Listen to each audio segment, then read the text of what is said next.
thanks for joining me. I am Kara with the Bag Holder.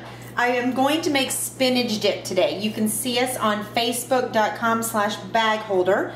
You can order the bag holder, which is this container, at thebagholder.net. And it's basically designed to make making everything easier. So I'm going to show you how we do it. I'm going to pop my bag in here. I use bags versus bowls, and I can easily wash and reuse them. I'm doing just a simple spinach dip. I'm following their recipe. I've got my spinach defrosted, and I'm going to press out all of the juices, just like you're supposed to do. The bag holder can be used for pretty much any recipe that calls for a bowl. And using bags versus bowls minimizes your dishes, the space, the mess, saves time. So I'm going to show you how easy it is to make something simple following someone else's recipe. I've got the spinach in here. I am going to pour it in here. Use my fingers, just like that.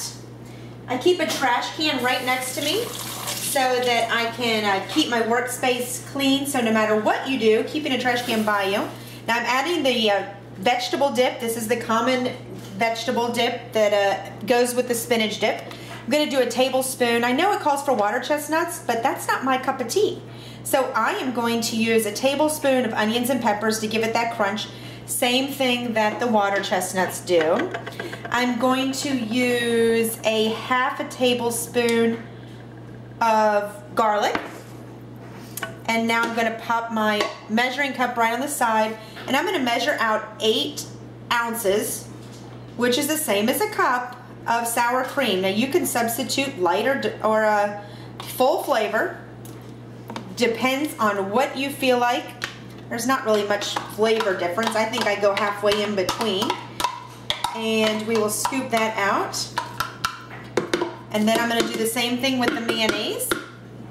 This is just the common recipe that you find on the back, but I just wanted to show you how easy it is to make things, any recipe that calls for grabbing a bowl. And you will see that I will have virtually no cleanup. As you can see, I'm cleaning as we go.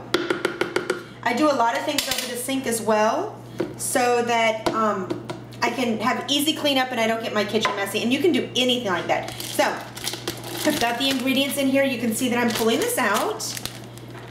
Let me move the bag holder.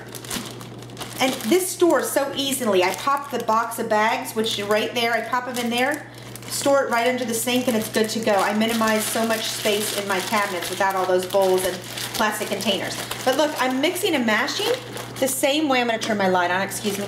The same way that you guys do. But look, mine's already mixed. Do you guys see that? Except for a few areas, it is already mixed and ready to go. Now I'm going to mix it to make sure my onions and peppers get all in there. And then I'm going to show you this fun little snip the tip method.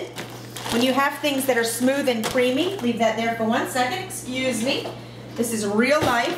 I love doing these videos because I don't have to dress up or put on lipstick. All you see are my hands. So, I'm going to get my dish. And I'm going to do the snip the tip method that I teach you and brag about all the time. Basically, we create a piping bag from the gallon bag. This is good for icings, fillings, ricotta, manicotti, anything that you want to pipe, or that can be creamy and loosen. So basically I'm going to put face this tip upright so that when I do cut it, just like that, that it will not spray everywhere. But then look at this. You see how easy this is? This I cut a big hole because it's a thicker consistency, but if it was icing, I could do thin. I could use scrapbooking scissors to make different designs. But do you see how easy this is? And let me get to the very top. Just like that, look at that. How easy is that? All done. And I can put this in the fridge and serve it. And I can wash and reuse this bag if I chose to, if it wasn't cut. Obviously I can't because it is cut, sorry about that. But you can wash and reuse the bags as often as you want, as long as you wash them. So there you go. How simple was that? Spinach dip in a bag, no cleanup. The only cleanup I have is I do have to put my ingredients back. But other than that, we are good to go. All right, guys, thanks for joining me. Please, if you like our videos, like them, subscribe to them so that I know somebody is watching and that I am teaching you, if nothing else, a little bit of knowledge. Thank you so much. Have a fabulous day.